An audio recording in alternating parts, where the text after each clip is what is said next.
Hey everybody, welcome back to the tarot reading, and I hope you're having a great day. If you're new here, welcome. Please think about hitting the old subscribe button. I'm supposed to say that. That's kind of the rules here on YouTube. And I try to upload every day, so it's not like you hit the subscribe button and it's just like once and then that's it for the month. No, I try to do this every day. These are reading moments, and the tower moments are the parts in your life that kind of shake your life up a little bit. They're not always bad, but they can be. So be ready for that. If these messages don't resonate with you, and this video, you just watch it and you're like, no, that's not me. Give it some time, and if it still isn't you, check the rest of the videos out, because if you still feel like there's something wrong and this video didn't help you, there's probably other videos that I've done in the past that have the same messages, and since they're all timeless, the universe shows you the things you need to see when you need to see it. And there are no star signs. Everybody gets to play. Collective reading. All right, so what we do here, we draw two cards from the Major Arcana deck like this. And then we look at the bottom of the deck for more clarification. And then we'll draw a few more cards for what's causing your issue and the advice at the end of it. So let's get started. The Fool card on this side of the tower is all about fear. It's last resort move. It's you had no choice but to act a certain way because all other options were gone. It's the final Hail Mary pass. It's the last play of the game. It's whatever you want to call it. But this was, you had no other choice but to do this. And you had no idea how it was going to turn out. You just did it on a hope and a prayer. It's a leap of fear, pretty much. If it was on the other side, it would be a leap of faith. Like, yeah, I have a new start, but I don't know where it's going. I'm stuck, and this is the last road I had. So that's going to lead to your tower moment. So this mistake probably doesn't work out as well as you'd hope to. And the death card is on the other side. So this is not a scary card. A lot of people say it is. A lot of people say, oh, you got the death card. I'm telling you, in a reading, in a normal tarot reading, the Tower card is probably one of the worst ones you could get, because that represents chaos and destruction and stuff like that in the Major Arcana deck. So the Death card says things are going to change. Even though this Tower moment happened, whatever it is, we'll see, things are going to drastically change. So this might not have the reaction you hoped it would, but I think it's going to have one that might be something that you did not expect. Cool, right? Let's see what's on the bottom of this.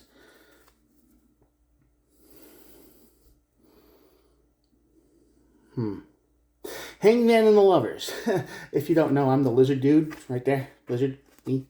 Anyway, this is seeing a relationship in a whole new angle and light. You take a step back and you look at something and you see someone or a situation in a completely different way. You might have tunnel vision right now. You might have,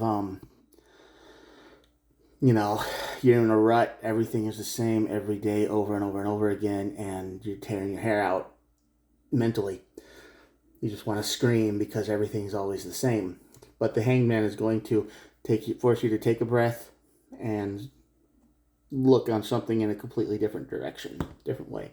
So, how does all this connect? Well, let's find out. On this side of the tower, you got the Nine of Swords. Okay, well, that makes total sense for the Fool card and the Nine of Swords. The Six of Swords, yeah, there's no peace.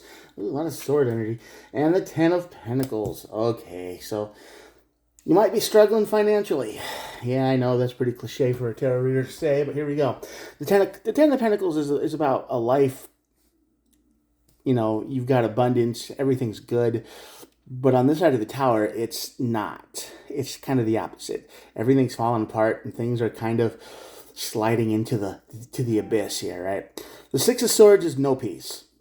The Six of Swords on this side of the tower is no peace. There's no peace, and the Nine of Swords is all about anxiety, and you're not sleeping good at night because this is on your mind a lot. You have done everything you can think to do. You have tried everything you can think to try. You have, You've tried every option, and the only option left is the last resort.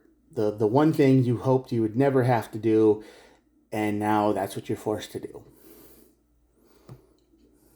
And that leads to your tournament. Let's use over the tournament. The Knight of Wands. Okay. And then the Page of Wands. Okay, that's weird. So the Tower moment's going to bring in communication, but there's going to be somebody in your life who talks. And they talk a lot. They have the gift of gab. They've got some kind of don't worry, everything's going to be fine energy, even though it's probably not. The Knight of Wands is a very unreliable card, and in most readings it turns out to be the player card for most people, because it's just somebody who talks a lot, somebody who talks a big game. They make stuff up. They lie sometimes. I was like, don't worry about it. I got you all covered. I got your back. And then when the time comes, they're not there. And then the Page of Wands down here. So this is a lot of communication energy. This Tower moment is going to bring in a lot of communication from someone else. I think this last resort issue is going to draw the attention of someone who is, their heart's in the right place. Okay, their heart's in the right place, and they'll have plenty of advice, and they'll talk a lot, and they'll do all the things, and they'll try to make you feel better. And it might help a little bit, but we're gonna see what the Death card brings. Ooh, all the wands are here almost. Wow. And King of Wands, the Queen of Swords, and the Ace of Pentacles. Yeah. So this situation that you're in, when you take the final leap, you take the nuclear option, whatever you want to call it, it brings the attention into your life of someone else, someone who sees it, and you're not going to know this person. It's going to be random. It's going to be something like, you just vent online on a website, and then some random dude, random person sees your profile and reads what you wrote and goes, "Oh, I had a situation like that once," and they just talk to you out of the void, And I think even though this person has the best intentions, it's going to get a little annoying because you're not going to quite measure up with them. You're not going to quite be on their level when it comes to talking. You're just kind of like short, get to the point. Let's take care of this, and they're going to over-explain everything. But the King of Wands is here. The King of Wands is all about seeing something and then seeing what it could be. This is somebody who doesn't say no. This is somebody who says, I can drag you out of the dark kicking and screaming, and then I can show you a whole new way to live. Okay? This Queen of Swords is somebody who, even though they talk a lot, they're going to be real. They're going to be real honest with you in their own way. All right? They're not going to talk like, they're not going to, I know I said the Knight of Wands is kind of like an unreliable talker, but it's also the card of somebody who likes to talk a lot. Sometimes they don't say very much, but they talk a lot. And the Queen of Swords and the King of Wands is here. This is saying, yes, your life gets better, but you're going to have to put the work in. This person is going to show you how to do that in a strange way. The Queen of Swords is, you're done playing around with these plans, though. So you're going to be able to take the information that they give you and the advice and whatnot, and you're going to be able to cut it into pieces. And you're going to say, okay, so this is 6 paragraphs of stuff. Where's the important stuff? Right? So you're going to be able to discern that, and you're going to start with something new. The Ace of Pentacles is here. So yeah, you're at the end of your rope right now, or you're about to be, or you feel it. And you probably vent into the void on a website, any website, just a blog or a journal entry or something. And the universe sends somebody in that you never expected.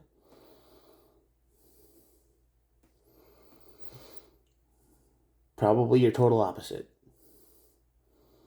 They're going to annoy you. They're going to bother you. They're going to drive you crazy.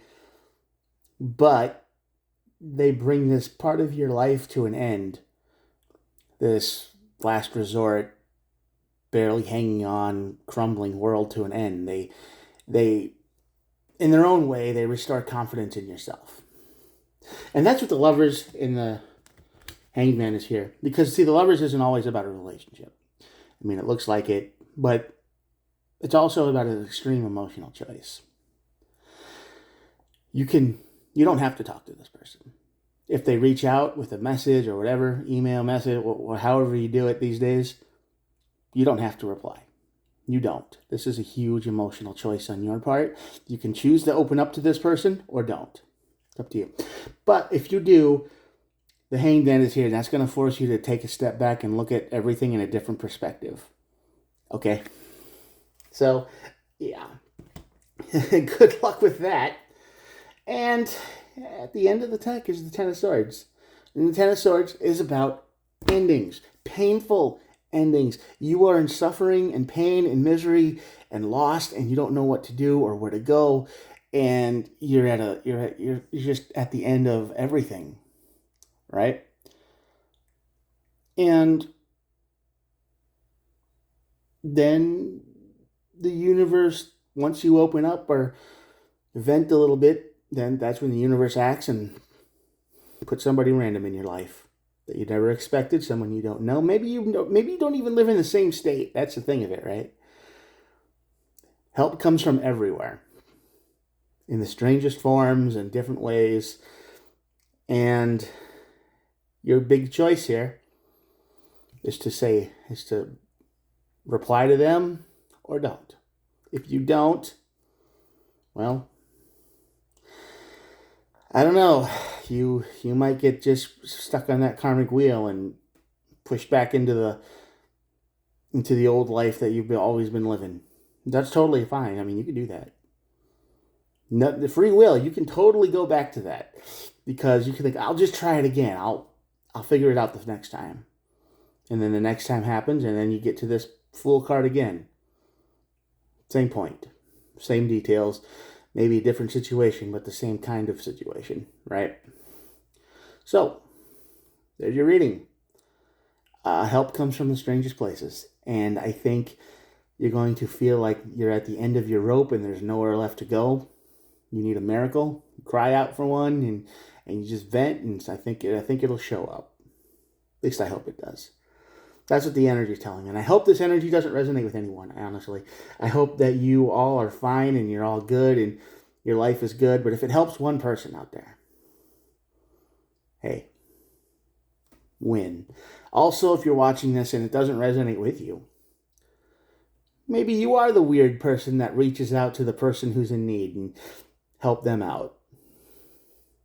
You can do that. Maybe that's you. Maybe this is your message, to reach out and be their death guard. Don't kill them. Help end their suffering with advice, and just be you. You never know. Maybe you could save somebody. All right, I'm going to show you the cards, and that'll be it for today. Here we go.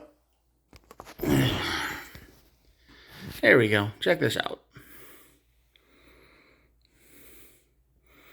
And believe me, like I said, the Ace of Pentacles is there, and that's a brand new beginning of, money and abundance and all that. So, emotional choice. You got to decide what you want to do, but good luck. You've seen the cards. If you're still here at the end of my rambling, please think about hitting the subscribe button again. That would be very helpful, and I try to upload every day. I will talk to you guys tomorrow. Bye.